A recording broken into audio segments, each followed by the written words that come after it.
All right, let's dive right into this explainer and explore how a 2011 crypto project quietly evolved into an absolute powerhouse for global e-commerce. We hear so much noise in the digital asset space every single day, but today we're going to cut through that. We're going to look at hard data, academic research, and real-world checkout metrics to really understand a network that has been operating flawlessly for well over a decade. Think about it. If Bitcoin is the digital gold locked safely away in a vault somewhere, you're obviously not going to lug a heavy gold bar down to the cafe to buy a cappuccino, right? The friction is just way too high. While heavyweights like Bitcoin have become amazing long-term stores of value, the digital economy still desperately needs a highly efficient medium of exchange for everyday transactions. You need pocket change. You need silver. To unpack all this, here is our roadmap for today. 1. The digital silver standard. 2. Under the hood with script. 3. The transaction fee battle. 4. A global payment powerhouse. And 5. The future of Litecoin. Let's get to it. Section 1. The digital silver standard. Bitcoin's original cypherpunk dream, right there in Satoshi Nakamoto's white paper, was to be true digital cash, a direct peer-to-peer medium of exchange. But as it exploded in popularity and naturally morphed into a digital vault for wealth, the network started getting congested. Enter Charlie Lee. Back in 2011, this former Google engineer saw the bottleneck. He didn't want to kill or replace Bitcoin. He actually wanted to complement it. He wanted to build the highly spendable silver to Bitcoin's gold, keeping it right there in your pocket. And you can see that fundamental monetary difference right here. It's totally by design. Litecoin has a hard supply cap of 84 million coins. That is exactly 4 times Bitcoin's 21 million. But the real magic isn't just the supply limit, it's the engine running the whole shebang.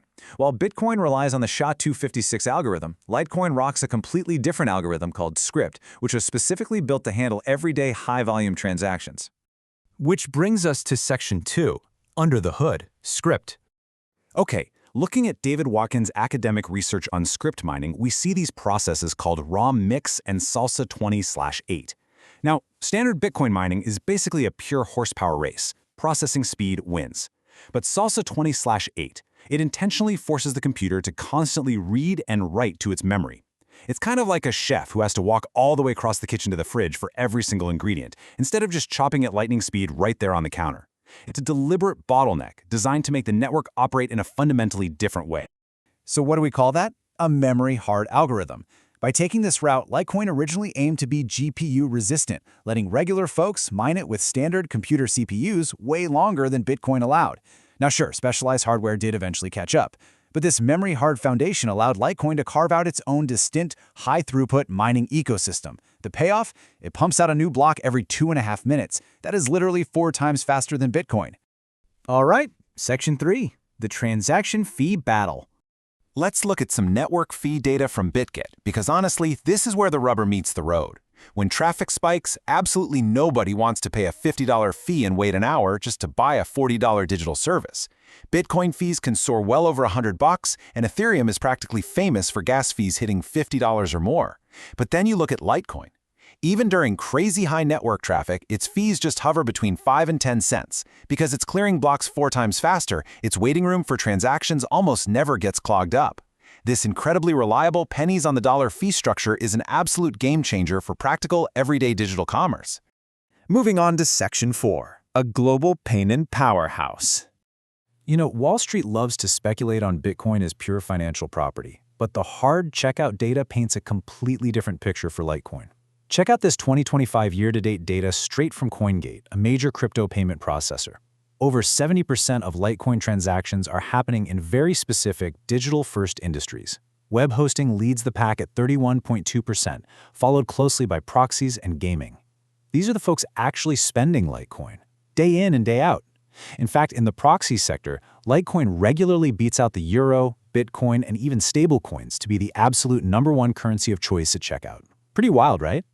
44.5 euros. That is your average Litecoin cart size in 2025. And honestly, it hasn't changed all that much over the years. It peaked around 52 euros back in 2022, but what this tells us is that Litecoin has absolutely found its sweet spot.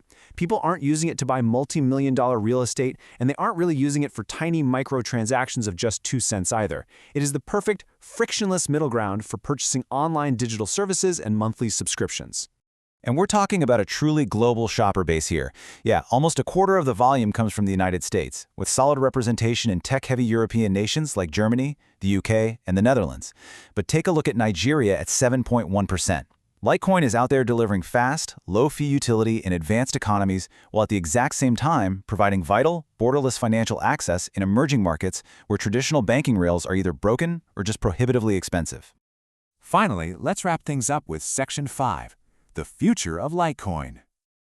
So Litecoin is definitely not just coasting on its legacy status, is actively pushing forward. First up, the MWEB upgrade, that stands for Mimblewimble Extension Blocks, has rolled out optional confidentiality for transactions. That means senders and receivers can keep their transfer amounts totally private if they want to. Second, Litecoin is deeply integrated with the Lightning Network, unlocking the potential for millions of virtually free, instantaneous off-chain transfers per second. And third, going back to CoinGate's 2025 data, a record 5% of merchants are now choosing to actually hold Litecoin right on their balance sheets instead of immediately cashing it out to fiat. Its role as a trusted treasury asset is really starting to cement itself. So it leaves us with a genuinely fascinating question to ponder. As digital payments become the unquestioned global norm, will the world end up running on the gold locked in the vault or the silver right there in our pockets? We've just seen how a few simple tweaks to block speed and hashing algorithms birth a network that consistently outcompetes its massive rivals at the everyday checkout counter. It really just goes to show that sometimes the most valuable technology out there isn't necessarily the one with the flashiest market cap. It's simply the one that people can actually afford to use every single day. Thanks for hanging out with me for this explainer, and remember, always keep your eyes on the data.